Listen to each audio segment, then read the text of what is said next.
अस्सलामु अलैकुम, मैं हूँ सलवा स्नैन। आप देख रहे हैं जोर न्यूज़ HD।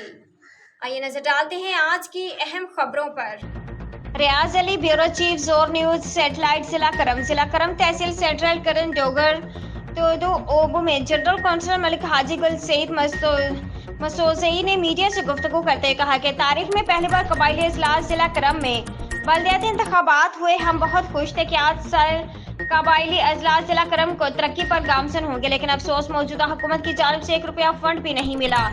हम अपनी जेब से खर्चे कर रहे हैं। गुल सईद का मजीद कहना था कि अल्हम्दुलिल्लाह हमारे मुल्क पाकिस्तान में किसी चीज़ की भी कमी नहीं है। हम हुकूमत वक्त से मुतालबा कर रहे हैं कि खुदारा हमारे अवाम पर रहम कर और महंगाई पर कंट्रोल हासिल करें और बेरोजगारी की खात्मे पर भी इक़दाम करें ताकि गरीब अवाम की ज़िंदगी पुरसुकून हो, वरना एक क्राइम रोटी पैदा करना भी मुश्किल हो गई।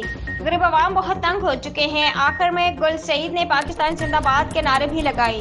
रियाज अली, ब्यूरो चीफ, जोर न्यूज, सैटेलाइट जिला करम। आज के लिए इतना ही। मजीद खबरों और अपडेट्स के लिए देखते रहें जोर न्यूज़ HD।